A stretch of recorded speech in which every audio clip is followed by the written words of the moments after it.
So I had a chart, you know, this is the size of the truck. What if that one goes over there? Well, I put that one on there, that one goes over there. Yeah. Well, I put that one on there, then you can get that one out, you know, like that all night long. And this, like, how do you get them off the truck? Right. Getting them on the truck is easy. You get them off the truck. We're on. You know, now we're talking. Like I said, when I saw those 4 guys get off the truck, I was like, holy shit, really? And then I didn't dare ask, but after a while I said, oh, are you coming to New York? Very happy to see that inside. We've got 3 sets of work going back 40 years. So there are 3 pieces from 1985 that were really the first full figurative pieces I made out of forged steel. And then there are 2 of the planets, which are the hanging figures that were in a big installation in Wesleyan. So Uranus and Pluto, 2 of the 5 planets. And then I guess about 6 or 7 pieces from the history of punch, which is the stuff that I've been doing mostly for the last 15 years. I mean, I was interested in anatomy at this point, but I was not like an anatomy fiend. It's pretty conjectural. This work, frankly, came out of constructivism. You know, I was making abstract constructed steel work. So I made a bunch of things that were figural in a very abstract way, but they were linear. You know, they weren't volumetric. And so what happened was the lines got fatter, and then finally I said, well, what if you went all the way out to put the flesh back on it? And that's how this happened. But it was sort of step by step and that's why they're also tripodic. You know, they're like a constructivist sculpture that just stands on the ground. They don't have a base. These are done by taking a flat sheet and rolling it into a cylinder, and then punching it around, and then gradually joining it piece by piece. This was the first one, and this was before I got smart, where I took an actual piece of pipe, but it was a massive piece of pipe, which I cut and banged and pushed. So these are really heavy.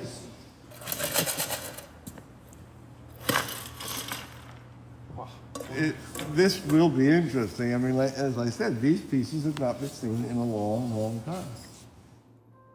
I made a forge. I made a coal forge that had a big box, you know, this big, so I could get a big piece of it warm, not just a little piece. You know, most blacksmiths just heat up a little bit because they're working on rod stock. Right. But this had a 12 by 12 inch bed of hot coal. So you could get this whole area hot. And then you started to weld the pieces together. And then you started working with a torch a lot. You know, those are still hammer marks. Yeah. Those are still weld marks. At this point, I wasn't concerned about making all that disappear. You know, people still use dowsers to find where to drill a well. And, you know, I had some people in the studio and they were like, yeah, right. You know, give me a break, right? I said, all right, here, take these 2 brass rods, 1/8 inch brass rods, and bend them into an elbow. Put them in your 2 hands, so they're hanging out parallel. Walk down the sidewalk outside the studio, and I'll tell your friend when you're gonna cross the water main. And the 2 rods go like this. So he's a dowser with a bird flying up in his face that makes a kind of mask. Looking for the source. You know, I mean, these guys were all about severe angst and anxiety, and you know, people sometimes look at these things and think they're so aggressive sexually, and they are, but honestly, the theme under there really is more the burden of sexuality. Mr. Cole is just all empty in the middle, you know. I mean, he's just a phantom. dancing around the girl who's got the stuff. Yeah, they're gonna look great in here. Legs Under that branch. under the branches. Yeah, they come sort of. Yeah, go ahead. Back in there somewhere, right? Like that. Perseus, who was the Greek mythological figure who's walking through the woods one day, and he sees two snakes copulating, and he picks up a stick and he hits them, and he turns into a woman. And for 7 years, he's a woman. Or she's a woman. And then he's walking through the woods again, and he sees another pair of snakes copulating. He hits them again, and he turns back into a man. Now, he's the original transgender Greek mythology. But this was done, I mind you, in 1985. My thing with the figure has always been this idea to take the classical and the anti-classical and set them at war with each other. So they're not classical, everything's resolved, rational, I understand what's going on. They verge on surreal sometimes, which is the anti-classical, the romantic, irrational, what the hell's going on, dream thing. And so those first ones, the steel ones, are very much in that world. By the time you get to the planets, the classical sort of reasonableness is sort of starting to assert itself more.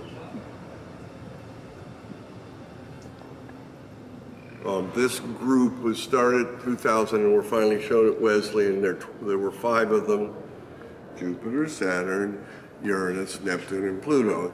So it's this brutal story of male power and succession. The whole thing of bringing mythology into the contemporary world is hard. The bias is, but people don't know the story, so it doesn't make any sense. But it does make sense on some down here kind of level, right? The idea was to bring in the actual physical attributes of the planets, right? There was a scientific thing. Is that, what does Uranus do? Well, he goes like this. It doesn't go like this. And then the dark and the light, the dark side of the planet, the bright side of the planet. But then, of course, everybody looks at it and starts to interpret it in terms of, body and spirit.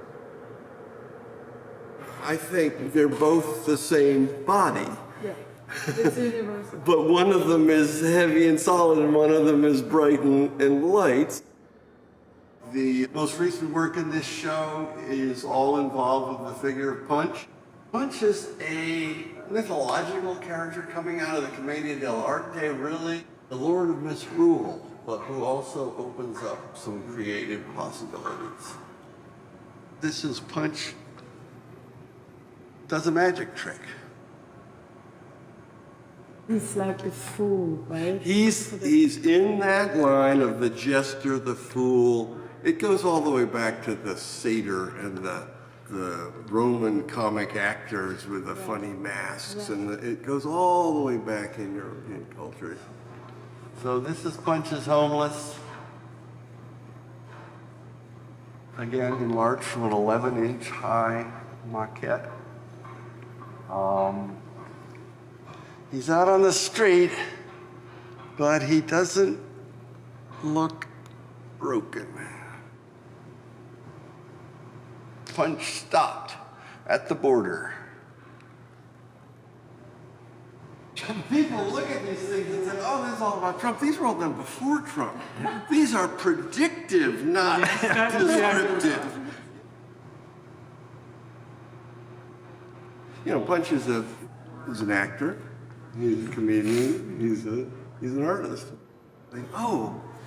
He's the free spirit. He gets to do whatever he wants. He doesn't care. But all scary. What might he do? People, I think, look at some of these things and say, but it's not a sculpture. And they say, it is composed, but it's composed the way a theater director composes or a dance director. It's like, you stand over there, you stand over there. When he comes in here, you go that way. That's the way they're composed. They were all white up until the pandemic. And then during the pandemic, they got painted. So Punch presented the world is in full polychrome, and he's probably the end of the line. Polychrome's fascinating, right? I mean, it changes everything. Again, it pushes it toward a scene, a photograph. You stop thinking sculpture.